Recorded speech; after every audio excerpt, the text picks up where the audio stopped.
ত্রিনেত্রস কুকারিতে আপনাদের সকলকে জানাই আমার সাদর আমন্ত্রণ। আমার আজকের রেসিপি জামাই ষষ্ঠী স্পেশাল ডিমের খুশকা পোলাও।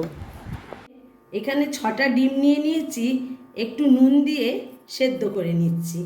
যতক্ষণ ডিমটা সেদ্ধ হচ্ছে পেঁয়াজটাকে একটু ভেজে নিচ্ছি, বেরেস্তা করে নিচ্ছি।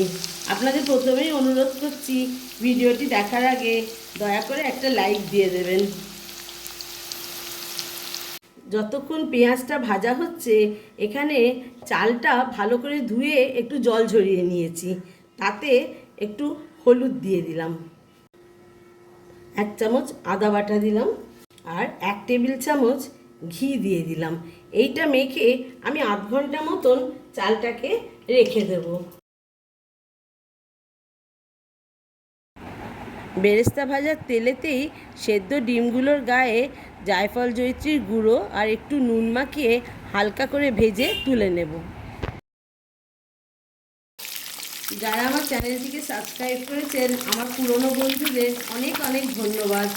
যারা আজকে প্রথম দেখছেন তাদের অনুরোধ করছি একটু লাইক করে দেবেন, একটু শেয়ার করবেন, আর দয়া করে একটু সাবস্ক্রাইব করে দেবেন আমার চ্যানেলটিকে এগিয়ে নিয়ে যাওয়ার জন্য। ডিমগুলো এইভাবে হালকা করে ভেজে তুলে নিচ্ছি। এবার একটা বড় পাত্রের ভেতর ডিম ভাজার তেলটা ঢেলে দিয়েছি, দিয়ে তার সাথে 2 চামচ ঘি দিচ্ছি। এবার এর ভেতরে একটু তেজপাতা দিলাম, কত লবঙ্গ দিলাম, ছোটো এলাচ দিলাম, গোলমরিচ আস্ত দিলাম, আর দারচিনি দিলাম। ফোড়ন দিয়ে একটু ভালো গন্ধ বেরোনোর পরে এতে 2টো মতন পেঁয়াজ কুচিয়ে দিয়ে দিয়েছি।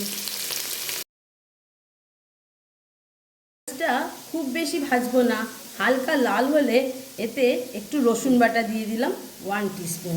এবার এতে 1 টিস্পুন আদা বাটা দিয়ে দিলাম। একটু নেড়ে নিয়ে আদা রসুনের কাঁচা ভাবটা যখন চলে যাবে তখন এতে চাল দিয়ে দেবো।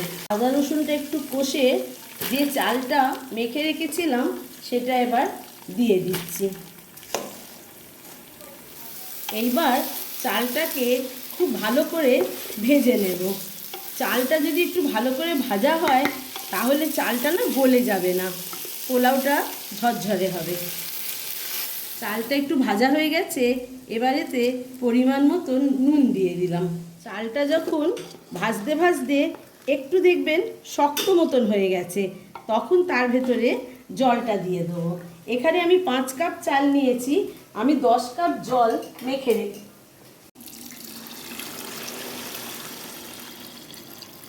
জল দেবার পরে এতে একটু জায়ফল জয়িত্রীর গুঁড়ো ছড়িয়ে দিলাম।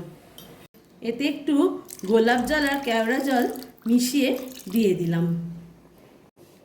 জলটা ফুটে উঠলে দেখুন ভালো করে নেড়ে দিয়ে এটা আমি ঢাকা দিয়ে রেখে দেবো একদম লো মিডিয়াম হিটেতে 10 মিনিটের জন্যে রেখে দেবো।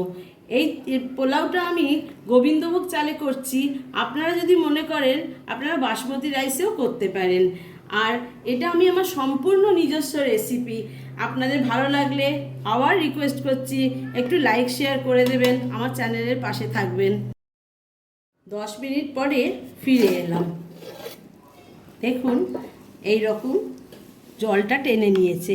এবার একটুখানি নিয়ে দেখব চালটা সেদ্ধ হয়েছে কিনা। হ্যাঁ দেখুন চালটা মোটামুটি সেদ্ধ হয়ে গেছে, বাকিটা দমে আবার হয়ে যাবে। এই সময় এর ভেতরে ডিমগুলো দিয়ে দেবো। এবার ভালো করে একটু নেড়ে দেব।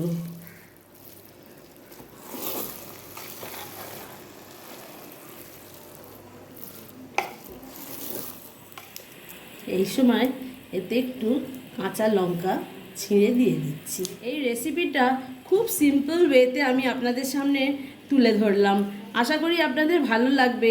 একটু আমার কমেন্ট সেকশানে লিখে জানাবেন আপনাদের কেমন লাগছে। আর আরও যদি কোনো রেসিপি আপনাদের জানতে ইচ্ছে হয় একটু আমাকে লিখে জানাবেন, আমি নিশ্চয়ই আপনাদের জন্য নিয়ে আসব। এবার বেরেস্তা ছড়িয়ে দিয়েছি, দিয়ে এটা ঢাকা দিয়ে আরও 10 মিনিট দমে রেখে আপনাদের পরিবেশন করে দেখাচ্ছি। আমার রেসিপিটি কমপ্লিট হয়ে গেছে। আপনাদের কেমন লাগলো একটু কমেন্ট সেকশানে লিখে জানাবেন, একটু লাইক শেয়ার দেবেন, আর একটু আমার চ্যানেলটাকে এগিয়ে নিয়ে যেতে সাহায্য করবেন। ধন্যবাদ।